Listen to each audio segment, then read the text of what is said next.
भक्तों, एक गोवर्धन नाम का बहुत बड़ा डाकू था। चोरी, हिंसा और भय, यही उसका जीवन था। उसने कभी राम, कृष्ण, हरि का नाम तक नहीं सुना था।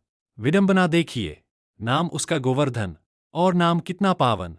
एक दिन राजकर्मचारी उसके पीछे पड़ गए।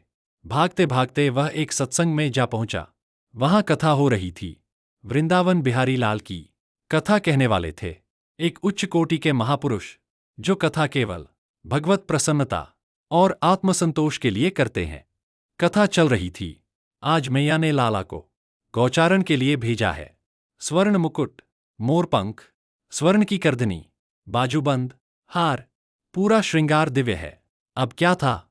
डाकू के कान खड़े हो गए। स्वर्ण, इतना स्वर्ण, और वो भी 10 वर्ष का बालक। उसके मन में विचार आया, अगर इस बालक को लूट लिया तो जीवन भर की चोरी सफल हो जाएगी। कथा समाप्त हुई। डाकू सीधा व्यास जी के पास पहुंचा। उन्होंने निर्भय होकर कहा, डरिए मत। क्या काम है? डाकू बोला, मैं गोवर्धन डाकू हूं। महापुरुष मुस्कुरा दिए, नाम तो बड़ा सुंदर है भाई। बताओ, क्या चाहते हो? डाकू बोला, जिस धनी बालक की आपने कथा कही है, मैं उसे लूटूंगा। महापुरुष ने प्रेम से देखा। भगवत कृपा उसी क्षण बरस गई। उन्होंने कहा, जिसे तुम लूटने जा रहे हो, उसे कोई लूट नहीं सकता। डाकू ने चाकू निकाला, नाम और पता बताइए। जब तक उसे लूट नहीं लूंगा, पानी तक नहीं पीऊंगा। महापुरुष आनंदित हो गए। बोले, जिसने ऐसा दृढ़ निश्चय कर लिया, वह अवश्य पाएगा। उसका नाम है श्याम सुंदर। वृंदावन में गौए चराते हैं। और वहीं से, उस डाकू के मुख से, अनजाने में भजन फूट पड़ा, श्याम सुंदर, वृंदावन में श्याम सुंदर। देखो भक्तों, यह है सत्संग का प्रभाव। नाम जब शुरू, नामी के धाम का स्मरण शुरू, और भाव बनता चला गया।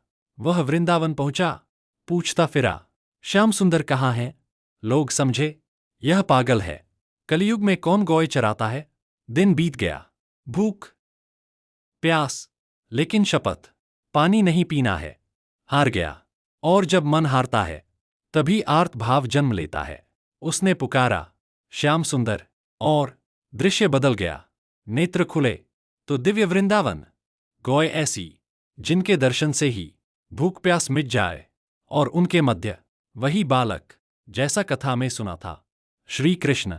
श्याम सुंदर मुस्कुराए, इधर आओ, तुम मेरे अतिथि हो।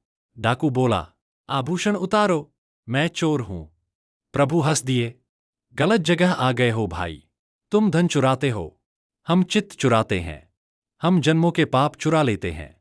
डाकू ने अंतिम उपाय किया, माखन मिश्री निकाली।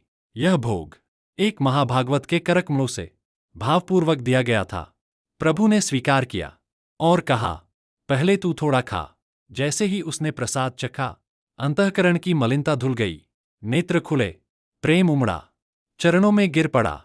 प्रभु, जिस सुख की खोज में मैं पाप करता रहा, वह आज मिल गया। भगवान ने उसे नित्य सखा रूप प्रदान किया, और वह गोवर्धन डाकू सदास्ता के लिए गोविंद की सेवा में लीन हो गया। भक्तों, यह है नाम की महिमा, यह है सत्संग का प्रताप।